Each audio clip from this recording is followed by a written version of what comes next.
Mill Creek was once one of the largest flowing streams in Philadelphia. Around 1869, the encapsulating process of Mill Creek began.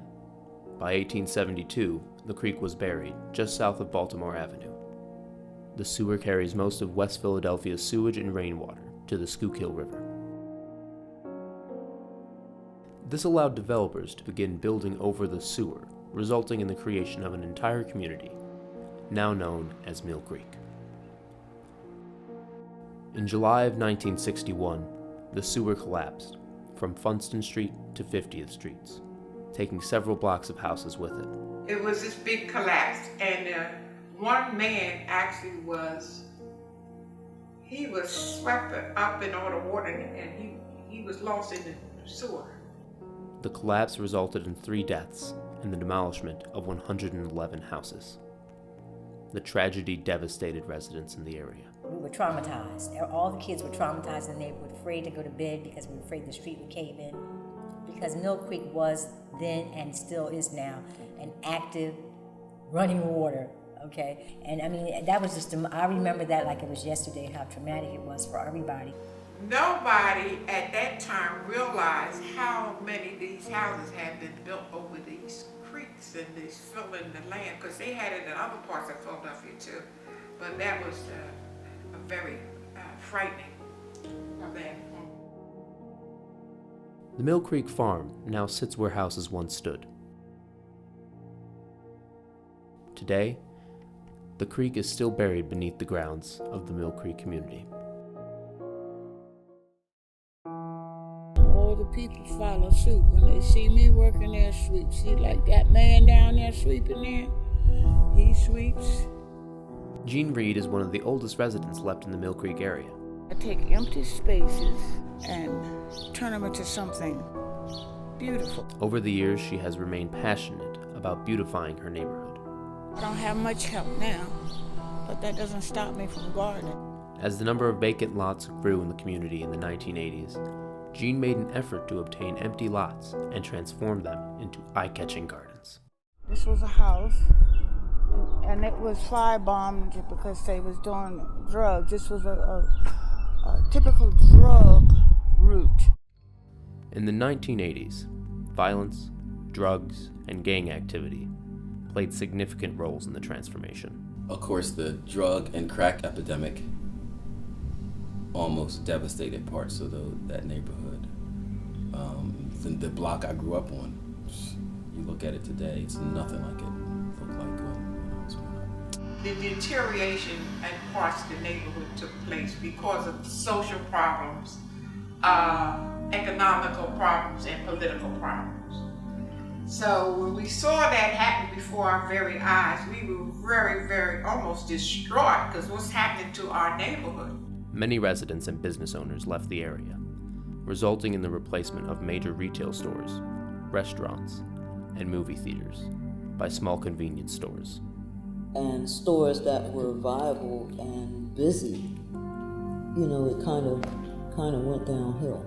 They got into different businesses and areas, and then they moved out, and so the neighborhood changed. And it got older. And people started to move. Part of what has happened that has caused the devastation too in that neighborhood is that when I say abandonment, it's because families left, and the children or the grandchildren didn't take the properties over, and so people just sort of left their properties and didn't pay taxes and just that fell into disrepair and the like, and so you've got this huge amount of abandonment. But that abandonment,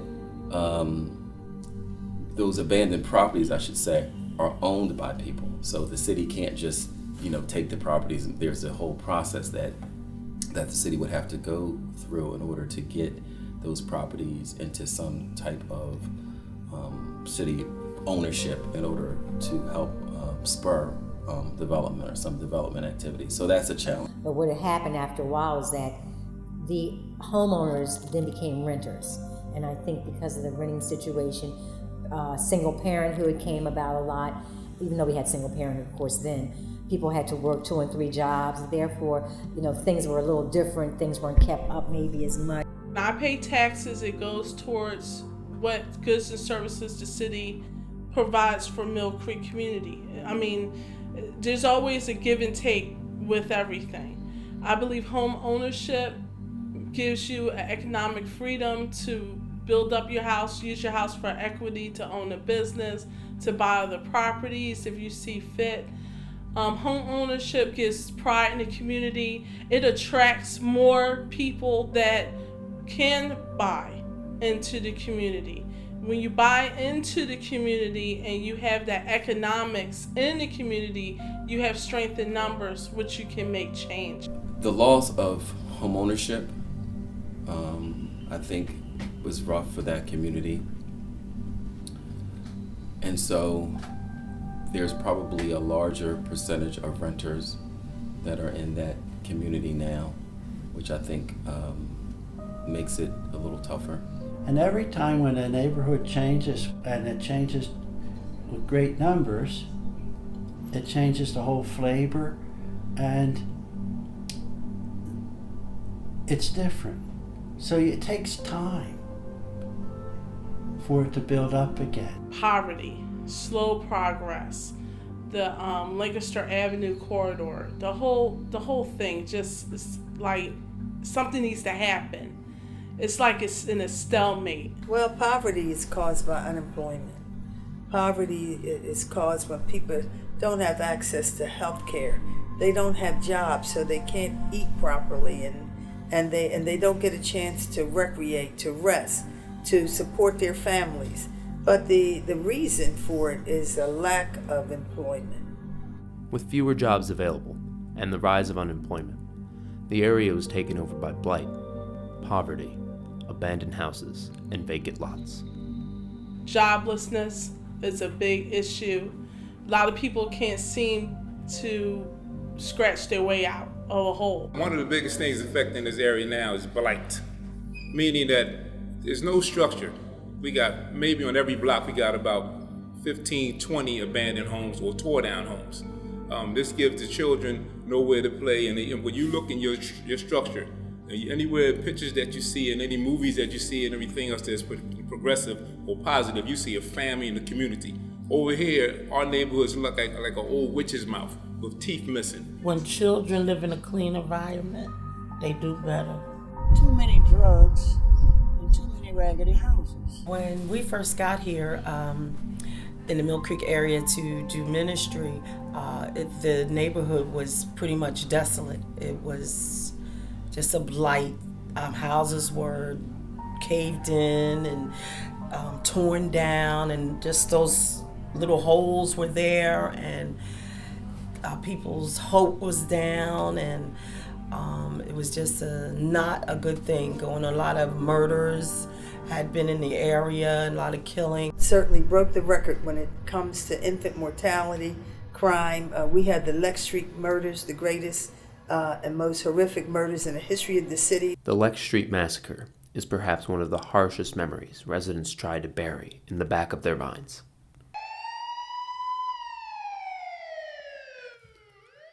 In the year 2000, on December 28th, 10 people were lined up and shot in a drug house on Lex Street.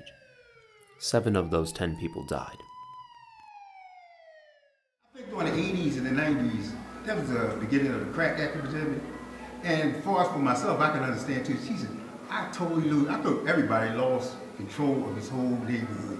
We just all sold ourselves out. Some of these gentlemen was in jail, but we completely lost everything. We lost a whole generation of young guys. Dave said he was Brock and all them guys was his age. I don't see none of them guys around today. Most of all of them are dead, in jail, or something happened. The crack epidemic lost everything. It destroyed the whole neighborhood. Nobody was here to raise the kids, and everybody was selling each other out. They bring guys from outside, and was killing each other. The drug issues is still there. It doesn't seem to be as bad as it was, but it's still there. People are still on drugs. If you walk around the corner on Westminster, people are still living like it's 1988. I mean, it's like, it's time to wake up. We have to wake up.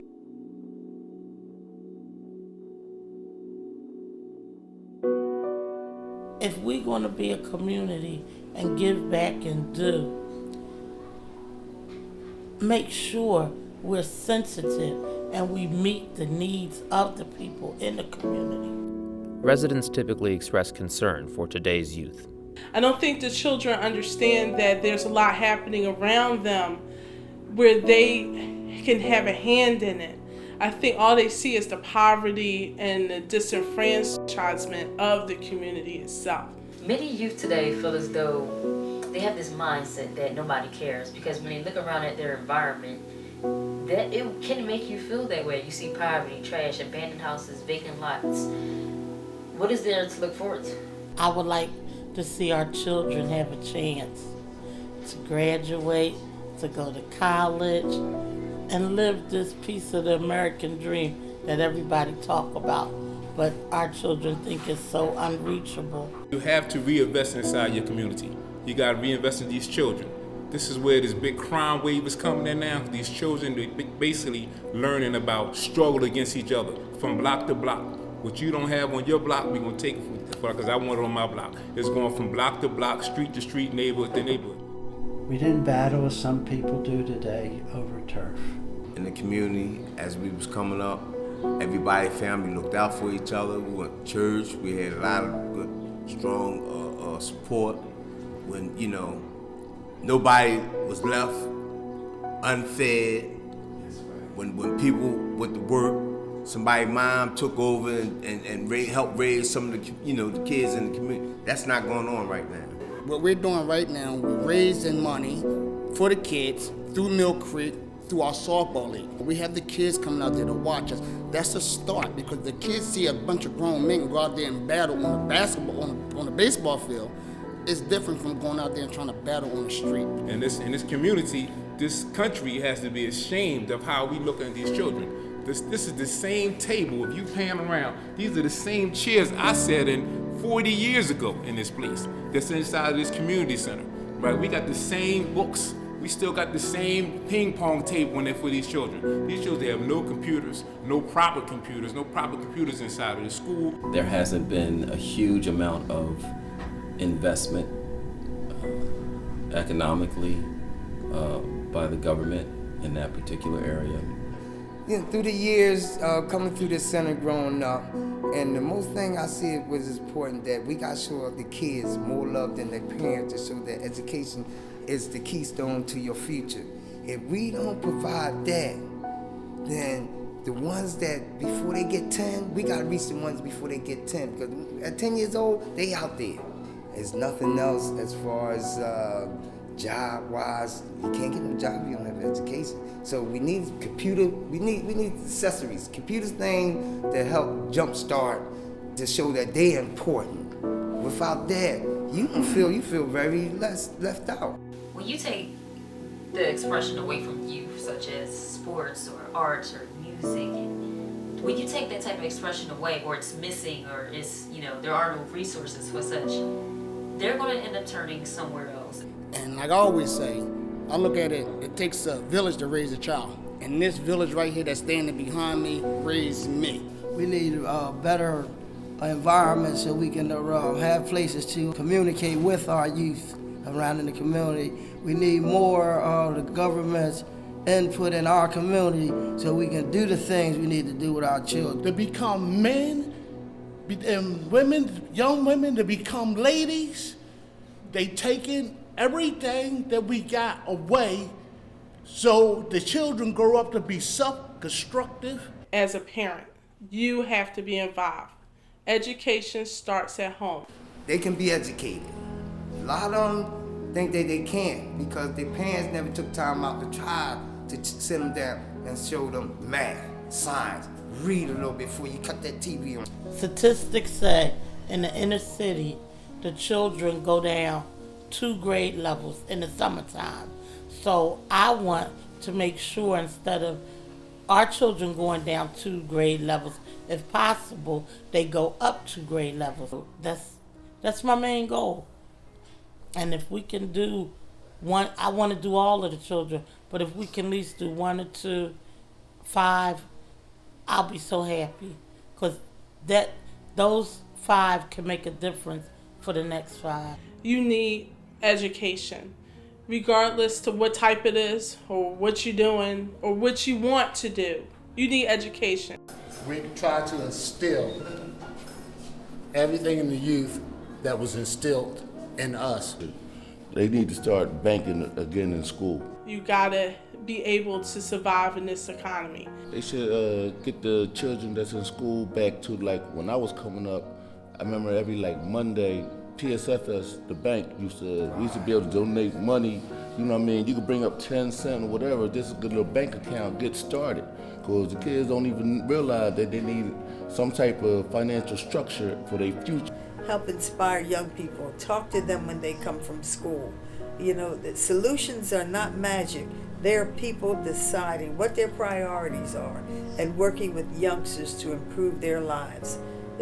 Long ago, my husband used to say, give you something to do, something to love, and something to look forward to. The schools, I think the parents have to take a more active interest in the education of the children. Regardless if the test scores are crappy, if the parent just takes a little bit of time to go up to the school, to talk to the teachers, to volunteer when they can. Even though you're working, you have to take time. If you can do those little things and your child see that you're taking an active interest in their education, they'll take an active interest in learning. Like some generations, I ain't say they lost, but it's hard to bring some certain generations back. As long as we can get this many men to assemble in a room, there's hope. We're not going to be able to get to each and every last one of them, but we are going to get to at least one of them. It's a beautiful community, and we just got to reach one of them. You know, and then that one person is going to change into 2 of them, and it's a well-knitted community. We just have to get to them, and we have to go back to the beginning, because right now they're forgetting their past and forget about what they're doing up front, because it's totally different. We have to take them back and bring them up from there. And that's all I really have to say.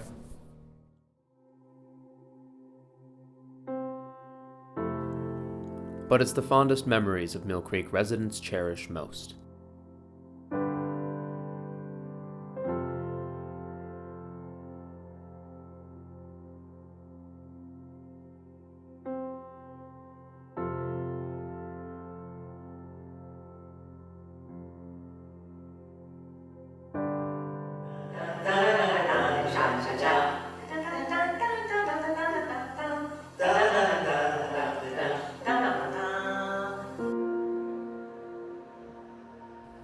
The Men of Mill Creek is an organization formed of lifelong friends who grew up together in the 60s and 70s.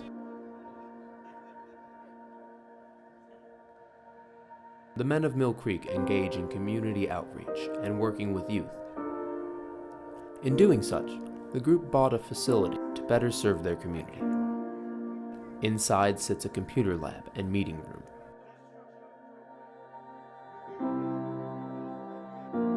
Across from their facility is the Mill Creek Playground, a common gathering place for conversation.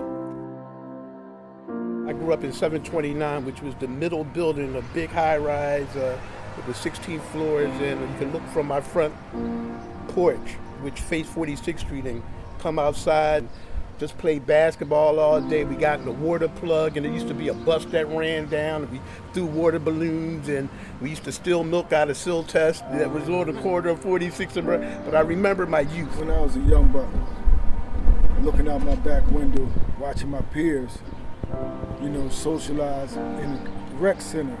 Well, it was the rent office, actually. Having like cabs, social clubs, and all that. We used to come out the house, get in the middle of the street, and make a coolie or a dead block. We sit on the ground and pluck the tops in this little square, and the little girls down there jumping rope and having fun. When we was all part of a club, we used to go down to Atlantic City during the summer, and was amazed by the sea. And we just go down there, 13, 14, 15 years old. We just have fun down in Atlantic City. That was before all the casinos came down there. And that was a good time for me. I moved around here in 75, and just to see the unity that they had around here, the sports, You know, everybody was just all together. It was just so much to do around here. And I seen Robert Kennedy come through here in the parade. I seen Edward Kennedy come through here in the parade. I seen the marching army, the tanks. They had it all. We was a real good, tight community. Good times around here. The cookouts, everybody was just all at the cookouts, and then come around the playground, play basketball, watch all the older guys play basketball. My fondest memories of Mill Creek was just the growth in itself, from the different eras, like from Gang Worn to the clubs, Soul Dynamics, Mighty Burners, Soul Conservators. Then the war came, took a lot of us away, and a lot of us passed through the years. You know, that's why the ones that are still here, we really the ones that make up the men of Mill Creek. Playing basketball, Saturday activities, getting to hang out in the gym all day long, your parents not having to worry about where you were, lunch was provided, and we were in a safe environment once we got here, and then we grew up with your friends and their family.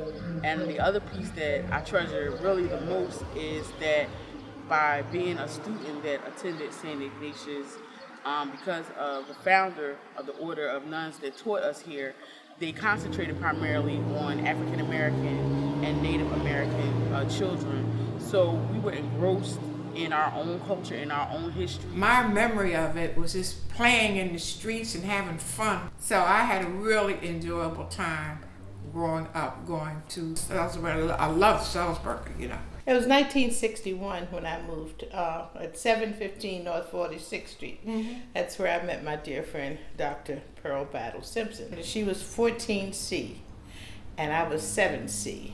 And the newly built projects that we thought we were going to Hollywood. Yeah, we loved it, didn't we? Yes. Yeah. It was very well organized and managed and very strict rules. Francis and I, we worked for the free library while we were working there. Yes. So we weren't there just trying to pimp off of the government. We were working people. We needed a decent place to live. So when the application was accepted, because there was a waiting list. Yes, it was. A mile long to get into those buildings. They were lovely. I mean, you weren't allowed to have anything on the porches or your balconies. Hold the elevator. I have to hit the Dusty. The Dusty is the long block between Haverford Avenue and Market Street. And I lived on the 14th floor, she lived on the 7th floor. So we had to use the elevator all the time. So people were always on and off. And in the morning you was trying to go to work or trying to go to school. So hold the elevator. I had to hit the Dusty because you had to get the elevator, come downstairs, and walk across that long block, take the L so you could get to work. In 1849, the Bishop Kenrick, bought a farm on the outskirts of West Philly, which is now 48th Street. And in the farm, he put 50 acres for a cemetery, which is now Old Cathedral Cemetery, behind Mother Sorrow's. Across the street, he had an orphanage, and that's where we would practice. And then Mother Sorrow's was on the other part of the ground. Well, one day, we were going up with the band to practice, and all of the horses and wagons were lined up along the side of the street. And we didn't realize what would happen when the priest in charge of the band said, "Roll off." And we started with the music, and all the horses shied, ran up on the sidewalk, and we scattered like Currier and Ives.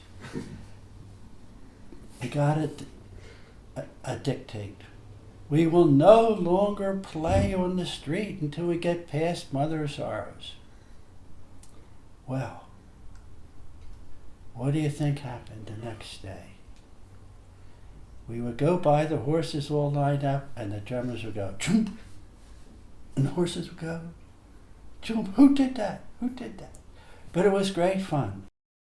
Us brother gentlemen here from Hoop Street, we been coming together for the future of our community and our youth, doing the things that we are doing, having reunions and trying to get these activities going on.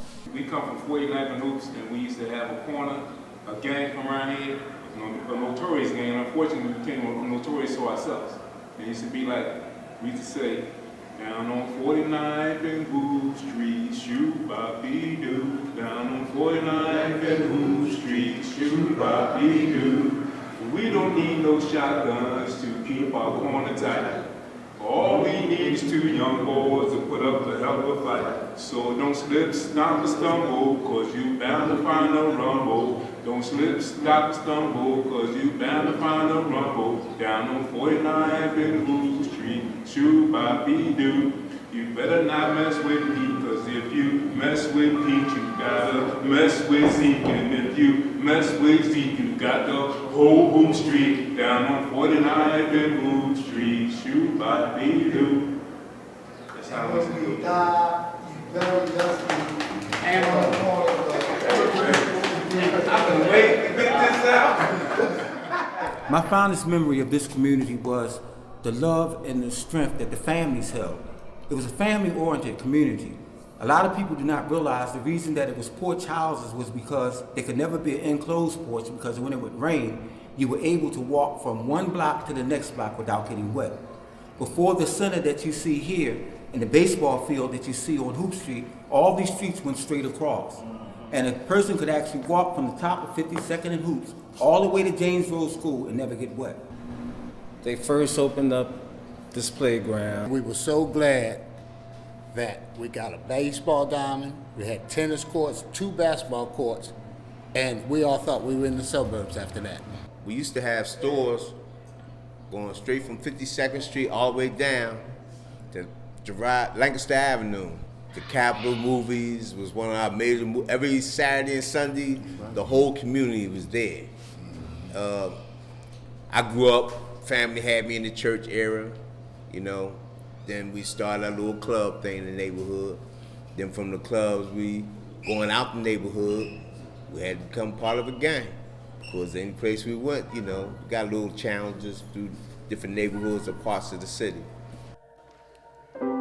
But it's the fondest memories of Mill Creek residents cherish most. Down behind the school, between St. Ignatius and the school, was a, well, they call it an abattoir, but it's actually a slaughterhouse. And one of the funny things that would happen was when the animals would escape, and then they run up to the park across from the high school, from Thomas More, and we would put our heads out the window watching the police try to lasso the cattle and collect the horses. Before the 1950s, Mill Creek was a predominantly white neighborhood. Several decades later, demographics shifted, making Mill Creek a diverse neighborhood. Today, Mill Creek is a predominantly black community. What I remember is that this was pre-desegregation that I'm speaking of, and that all of the businesses, with the exception of maybe 3, were owned by people of color. And you remember they had that bakery on Fairmount Avenue. It was Black Bakery, and all the children just loved that bakery so much, and they talk about it all the time, you know, even to this day. When you went out to buy something, you were buying from your own. You had black store owners here. We still remember the store of Miss Goods, Miss Tuck's, Frank's, Danny's. We still remember Mr. Jordan, there was a cleaner's owner. Frank's was a beer distributor. These are all first. This community said, we remember the slaughterhouse. We remember even as we crossed over to the graveyard, that was the Italian section over there. So it was a well-flourished and well-nourished community. Parents played a major role in shaping the family-like environment Mill Creek once had. One thing I remember too, just at the time, is that no matter what you did and where you went, you had a schedule. Mm-hmm. And so even if you're walking down the block and it's after hours, somebody was going to say, "What are you doing? I'm just does your mother know where? Does your mother know where you are? Right. Does your father know where you are?" And that way we knew that everybody cared for us. Everybody was family. I called everybody mom. Go in Nana B house. I could go in John's house. I can go in 20 families' house, and they'll feed you. Doors open. We had, everybody was, looked out for everybody. It wasn't everybody was against everybody like it is now. If they seeing your kids doing something wrong, you get spanked from that point all the way till you got home. By everybody. Yes, and then you'll get spanked by your parents. Because if people knew your parents or your family well enough and saw you doing something, they might speak to you about it. And if they knew your family real well, call ahead, and when you got home, the tail was already there. Right. And if they didn't know you, they would find out what your name was. That's true. Everyone knew everyone. Everyone knew everyone's mother. Everyone's mother knew everyone's child. And everyone was a parent to that child. Because in those days, you know, going to elementary school, you got a nickel or a dime. A allowance. quarter was a very rare thing. So if you came into, let's say, the Morton store, where they had that big candy thing, you know, and that was the days of 2 for a penny candies. Yes. So if you came in with a quarter, you know, you could treat the whole neighborhood. Right. But if you came in with a quarter and your mother came in later, she might ask your mother, do you know so-and-so came in with a quarter today? Right. Because that was something that just didn't happen. Didn't have a quarter, right. So there were these other little neighborhood safeguards that I felt really kind of kept your behavior in check. Right. As far as the young people went, the older men were their protectors, and sometimes even their fathers. It's a term that they call of an old head. An old head at that time was a term of endearment and respect. And that person was able to tell you to go to school, tell you to keep yourself right, tell you to stay out of trouble. But you had homeowners in the area, the proud people who lived living in the homes were passed down from generations to generation. Yes, they were. Absolutely. On Brown Street, on right across the street from the school. Some of the teachers owned homes there. Incidentally, it was one of the first communities in which African Americans were homeowners. Most of the African Americans that moved into this neighborhood bought their first home. And we never understood why we had so much resistance from those around us, because those around us actually lived in a different situation. They lived in public housing. And we lived in a homeowner situation that made a class structure. And that's how some of the fighting was actually brewed when we went outside of the neighborhood to attend school. It had a swimming pool in one of the first hotels that was ever erected in the United States, which is called the Blue Moon Hotel. The hotel came about because Mr. Williams, when he came home from the service, took his GI Bill and purchased that building and made that building what we know as Blue Moon. At that time, you had people like Sammy Davis Jr., Frank Sinatra, Lena Horne would come to the splash parties. Music, art, and culture is a rich part of Mill Creek's history. We were able to do live remote broadcasts from the Mill Creek Culture Center on Lancaster Avenue with various jazz artists pretty much every Monday night, and I believe some Friday nights. The Mill Creek Cultural Center, formerly known as the Shanahan Catholic Club, located at 46 and Lancaster Avenue, once served as a recreation venue for art, music, skating, and other festivities. I've done a couple of endeavors there, but my fondest memory was a performance that I did. I think the gentleman's name was Ron Dewey Wynn. He, at that time, was a presenter at the Mill Creek, and he brought in put together a show called Two Tough Young Tenors and One Mean Young Alto. Ron Wynn setting it up, and I believe his mother, and Ron has since passed on. So some of the shows that we were able to do included such artists as Charles Fambro, Bootsy Barnes, Ned Sutler, Barbara Walker, Odine Pope, Clifford Adams, Byron Lancaster, Tyrone Brown, Sid Simmons, James Hickey Hicks. We did a performance there. It was packed, of course. I think it was James Hicks Glenn on bass, now deceased. James Sid Simmons on piano, now deceased. But it was a great concert, and it was one of those things, you know, every once in a while you'll have an event at a venue, and it's like a huge buzz, and people talk about it for years to come, and that was one of those events. We believe that Mill Creek is rich with an art and cultural background stemming from the Mill Creek Arts and Cultural Center. We grew up in the Overbrook section of Philadelphia. But we attended the Fine Art Through Our Eyes art classes at the Mill Creek Culture Center, where we did paintings, we designed t-shirts, we traveled up to New York and met famous artists. You could just tell that music, art, dance, and culture was just a large part of Mill Creek's history. We must also identify and preserve peoples of color's commitment and experience with arts and culture. I actually came into the Mill Creek community through the church down the way. About 2004, the partnership, Mill Creek Community Partnership, was founded by the church down the way as a vision of the late Reverend Curtis William Wallington. We came in the Mill Creek area in like 2004, and we actually took residence up at the Mill Creek Cultural Center.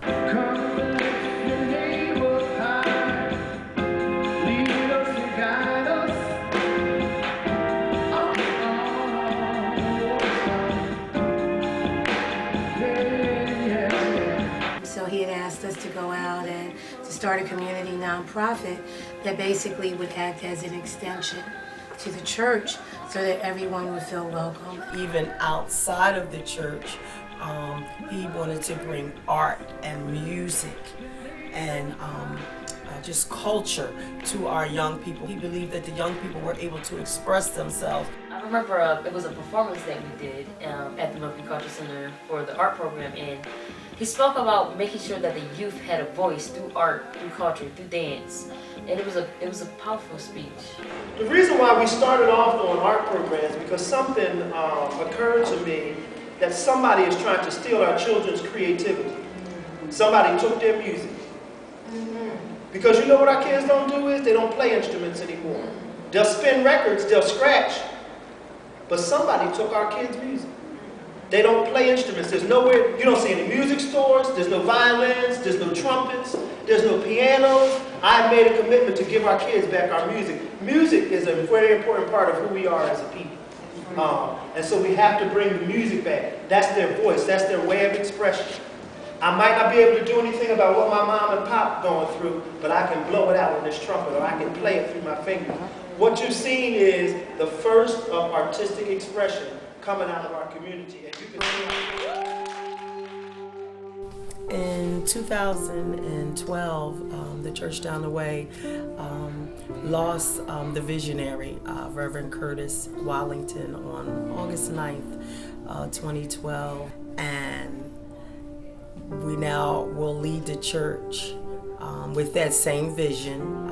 Elder Cass Green and Pastor Ramona Gaines, we are a team, and along with the people who have been long-time Church Down the Way members, still carry the dream. The children that attended the art program carry the dream. The people in the neighborhood who were affected by what the Church Down the Way and that vision gave them hope.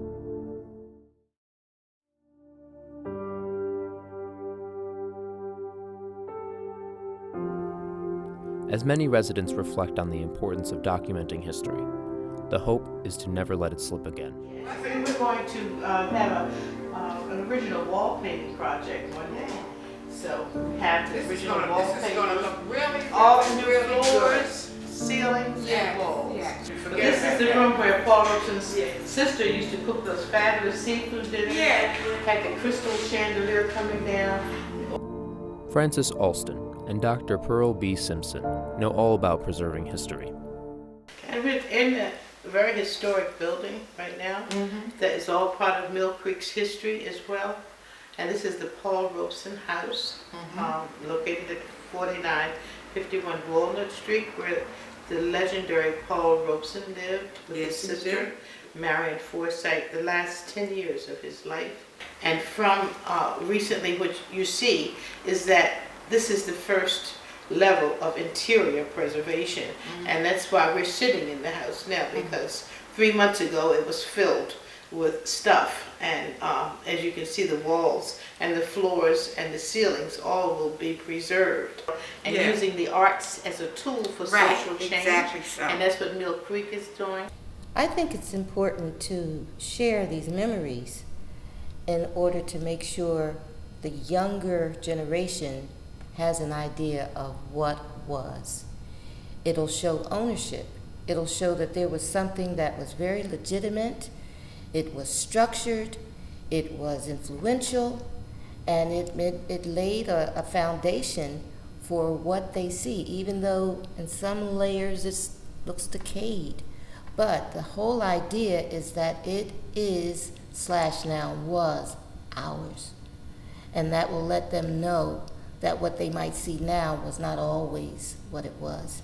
Dr. Pearl B. Simpson wrote a book about Mill Creek. All the negativity comes forth. So I just wanted the people to know a little history, a little bit more of the positive things, and a little bit more about some of the interesting and talented people that came from that Mill Creek neighborhood.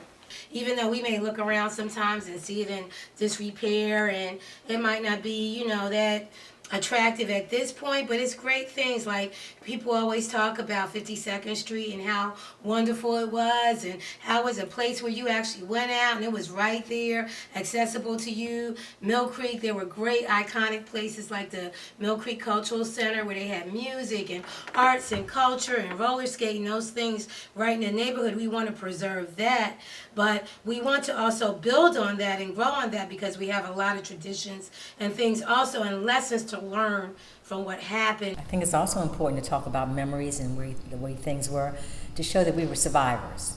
Have been, always will be, are now. Considering the way that history is created and that it documents what has happened with a culture, with a people, with a community, this type of a project helps to develop a sense of place and a sense of sharing stories for those who need to know what happened, because once neighborhoods begin to change and buildings begin to be lost, the record of what happened is gone unless it's documented and recorded somewhere. But I also think it's the survival of neighborhoods is very important, bringing back things. I'm still an optimist. I do believe that even though things are going astray sometime in the home life and the school life, that there's still a ray of hope, and I still believe that there are still youth out there who want to succeed, who will succeed. So when they get to hear the stories of the hurdles that we encountered before, but how we still were able to come through, then they know that in spite of the hurdles that they're encountering now, we can still make it through. But the key is that we come through together, that we be unified, and that we fight for our community together, because I think what Katrina showed us is nobody's coming to rescue us. We have to rescue ourselves. We have to tell our own story, and we have to preserve our own legacy so that those that come behind us will know the truth of who we are and what we are capable of doing. If you don't know your history, you really can't plan your future. And I think preserving history, in fact I know, is a lot of work. It doesn't come easy, and it's a responsibility. It's important, because if you don't know where you came from, how do you know where you're going? It's just that simple. So to be even asked to talk about the past, to bring up our memories, gives me chill bumps, because it was long ago, but it doesn't feel like it was that long ago, because in our minds it's still strong, that we could do, and we did fulfill some promises that we made to our teachers, to our parents, and to ourselves, and we're still doing it. So to let younger people know that yes, we had dreams too, and we fulfilled them. What do you want to do? So talking about the neighborhood and things that happen in the neighborhood, not only is it preserving it, but it also talks about how we're still here. If I look at the things that have occurred in that community over the years, it's been a roller coaster, I think, and it's been tough for the people who still live there. It's going to get better, because people now are trying to look through all the negativity. I'm very proud of Pete and all of the guys here, because basically I saw all of them grow up. Both the West Mill Creek Playground and the Mill Creek Playground are currently undergoing reconstruction. We just want to do more for the community, stuff that when we were little, we never dreamed about doing. None of us. We all were on the other side. you know, and now we done flipped the script. And that's something that all of these guys can go to their graves and be proud of, because I know I'm proud of it. We went from gang war into the neighborhood, then we went through the drug epidemic in the neighborhood, then we went to remodeling the neighborhood, and I guess out of all that, I mean, that just got us to be more positive. Just seeing a redevelopment come back into the community, seeing more community organizations take their place in assisting us. We're building the project behind us. It's 10 single-family homes, 5-bedroom, 4-bath. We have another project at 48th and Brown that's currently being built. It's 43 duplexes, 86 rental units, and a third of it is already full with a very diverse group of people. We also are getting ready to redo the building across the street at 48th and Brown. It's a warehouse conversion. We already have zoning for 34 units with one-to-one parking. We have a few other small properties in the area that we rehabbed, and so far we've been successful meeting the market here in this neighborhood. We know all the neighbors. We always say hi to everybody. Everyone says hi to us. We hire people from the neighborhood, and I think we've been so far pretty successful in being welcomed in this neighborhood and being able also to do business. My name is Michael Rashid, and I'm president and CEO of Keystone First, which is a healthcare company that operates in West Philadelphia, all over the city, but we have a lot of folks in West Philadelphia that we try to serve. People ask me, what do I want to do in this building? And so, you know, one of the things I do personally is I'm a developer, so I try to develop real estate, and I do it in Philadelphia. And so this is partly what I do, my day job at Keystone First, where I see the healthcare needs in the facility, and this is also my development job, where I try to develop properties. And I know that in Mill Creek, in West Philadelphia and in Mill Creek, it's terrific need for healthcare services. We are working with Community Council, which is right up the street, a great organization, which is a behavioral health kind of organization, helping youngsters. And there's so much need that they are out of space.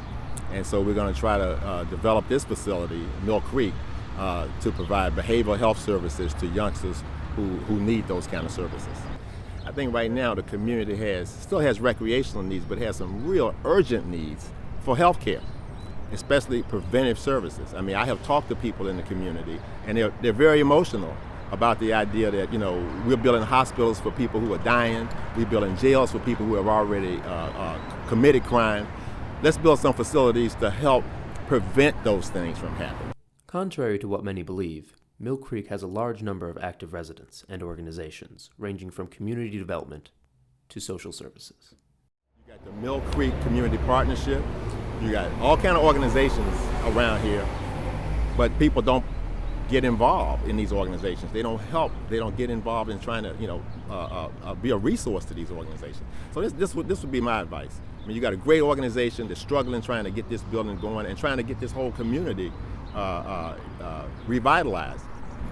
People who live in the community need to plug into these organizations. I'm executive director of We Never Say Never. We Never Say Never is an energy agency and the only one of its kind in the neighborhood. We do social work, we do life-saving crisis, USEP. We work on a senior program with Philadelphia Corporation of Aging. And we work with ECA, Energy Coordinating Agency.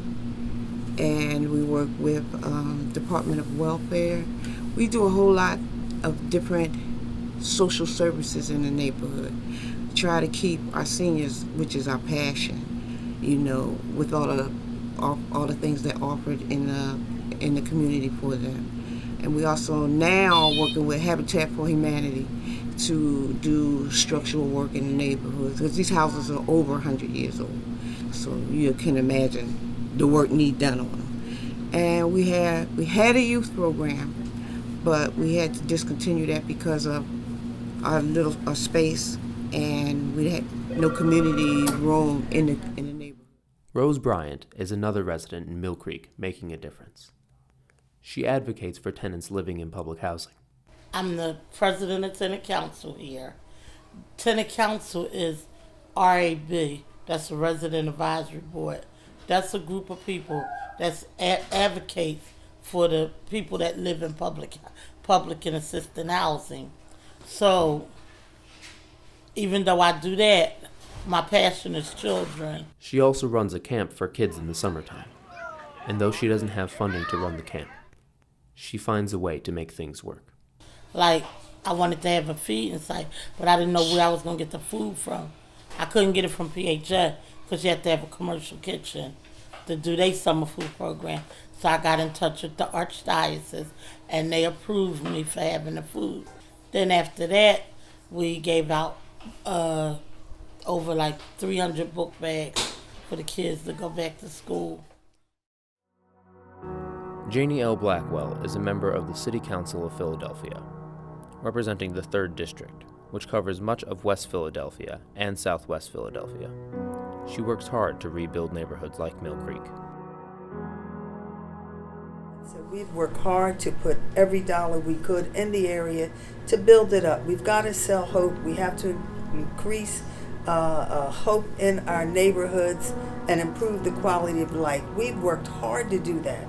And so we meet with investors, we meet with developers, we meet with people who are interested in economic development so that we can improve the housing stock in that area, attract businesses and other institutions to make it a viable part of our city. And we work hard to do that, and it is really an improved community. Today, Lex Street and surrounding areas have transformed into suburban-style low-rises.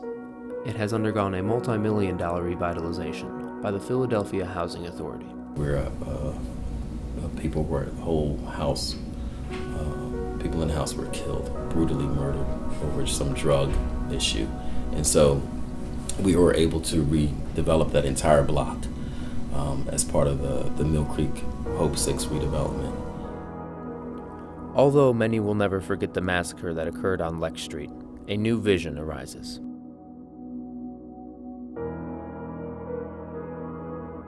At 46th and Fairmount Streets, located near the University of Pennsylvania, sat the Mill Creek Apartments. The complex consisted of 3 high-rise towers and included 60 low-rise buildings. Some of the positive things that have occurred in that community, and I'm definitely proud to say that I was a part of, is, for example, the Luciany Blackwell redevelopment, or formerly known as the Mill Creek Hope 6. And it also shows people that are in these communities that their own individual and collective efforts can make a difference and make things happen and make things change. I don't want you to think that out of that process that I sat in a room, or me and some consultants, me and consultants, a group of consultants sat in a room and designed that neighborhood and said, oh, boom, this is it, this is what these people need. No, there were monthly meetings with the community, a give and takes in terms of the mix of the housing, what the desires were that the community wanted for that neighborhood. And so that was sort of the learning process that I think the Housing Authority had along with the community of, sort of how you collaboratively redevelop a neighborhood. And they found that safety was a problem in those tall buildings. Yes, it was. It was really a hard task to manage the safety. We were looking at all of our housing developments around the city to see ways that we could create curb appeal or enhance the quality of the environment where these housing developments existed. And so when we got to the Mill Creek public housing site, originally had 444 units, 3 high rises and some low rises. We looked at the development and realized that there was really nothing that we could do. In 2002, its 3 17-story high-rise project towers were imploded and were also replaced with suburban-style low-rise houses. A development named after the late Congressman, Luciany Blackwell, who represented the Mill Creek area. They were imploding these housing projects all over the city. They imploded the Mill Creek housing projects also. Research told us that the piling people on top of each other in those situations it was almost like a prison, So it broke down all of the vision that it had through the times when the economic, social, and political issues came into play in the community. And of course, the residents suffered greatly for it because it was really a tight network, tight community, tightly woven, extended family situation. The good would be seeing growth in our neighborhood. We went from high rises down to low rises. There was this development building being built right in back of us. And Pastor Wallington, what he called it was, he said that the church down the way actually was called to build hearts, and someone else would come to build homes. And that's exactly what happened. And so we started to look around on Marcoux Street, and there was one strip of houses. And that was the Lucian Blackwell homes. And so we saw that this empty row of houses, and then you saw another row, and another row, and another row. They built new houses around, which made it much more comfortable for me. Now they have new housing there. They're more like townhouses. So I think that would be a positive thing, because a lot of times when they do these implosions, they don't follow up and build anything. They just leave that land barren. Redevelopment took over our block, told us maybe 10 years, maybe in 1955, that they were going to take over our block. Maybe, I'm not exaggerating, maybe 59, they told us they were going to take over our block. It took years. They finally, in 65, April, came in January and said, we're now going to be taking over, we're going to be tearing down the block, you have to move by April. So people had to get out, even though they had kind of thought about it and known about it. It was really a reality then, so they had to get out. And so we had to find a new place to live, and which meant that all of our folks that lived in the block, our age, 17, 18, were lost. And we kind of almost felt like we had lost our brothers and sisters, or someone had died, because we were so, we were so used to each other, and so used to being there and knowing each other and knowing we could count on each other, that no longer existed. In the past, residents recall many being removed from their homes for incoming developments and made false promises of returning to their homes. It's almost like, well, what, where, hi, how are you? Reaching out all the time, reaching out, but not realizing that soon we were going to be pushed out. Homes torn down, things being built. Our memories were being challenged, and that's what hurts me the most. I have 5 grandchildren. If I bring them back and say, this is where they call me Gia, this is where Gia used to play, and the memories are gone. I call them memory phantoms. This brought tension between residents and developers. What happened was, as people came into the homes, they didn't just come from Mill Creek. They came from other areas of the city. So you got a chance to see a new community being built, because you had the old residents that had already been there, that they didn't necessarily get a new house. So you had some tensions around that. My living room was full of neighbors discussing how are we going to keep our neighborhood, because universities were pushing in. When I went to college, they were still fighting to keep them away. The main thing, not to keep them away, but to at least be involved, to know what they were going to do. When we went to the Mill Creek community and said, hey, look, we're going to tear down this, high rise, we're going to get rid of these low rises, it's going to be much nicer around here, trust us, they were like, yeah, right. It would take many years for residents to welcome developers with open arms in an area where developers were, at times, despised.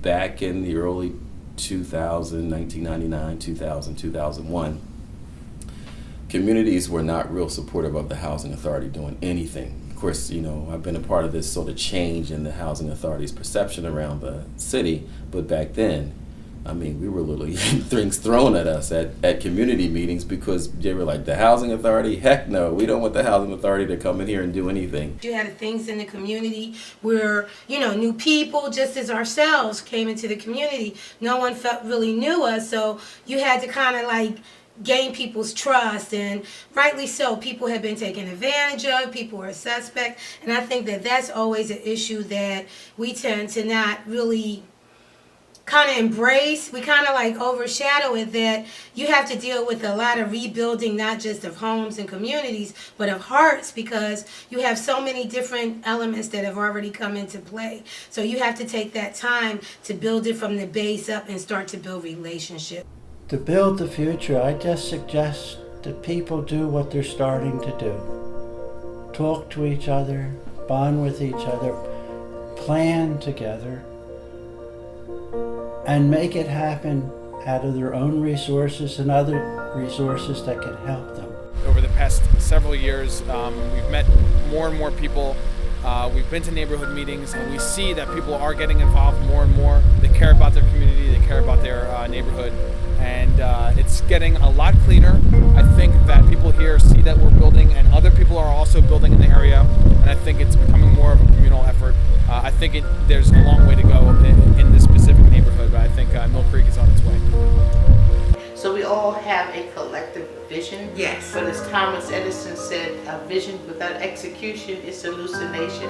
So we're all here to make sure we're not hallucinating. Instead of us waiting for someone to come in from the outside to help us, people began to take more ownership of where they lived and began to take more pride in it. We went through a long period of change, relatively long. But I think maybe now people are getting together, bonding, wanting to do things, to build new things, to create new neighborhoods, new relationships. And I work with different religious communities, many of them in West Philadelphia, and I can see it. And I can catch the spirit, because I do go back into some of the different parishes. When it comes to Mill Creek's past, present, and future, one thing's for certain. If we come together collectively, that we can do something to create a change. Because just the way that we feel about creating this change, we feel strongly about implementing that change to those that are underneath us. And it all starts with work. The only place you'll find success before work is in the dictionary. You got to put the work in. And if we put our work in, we'll get the results of that labor. And build that sense of community. It'll happen. And we'll discover, like we used to know, you can do a lot with a little if the folks are together. And you'll always win when you're together, even if you don't get what you really want, because you're together.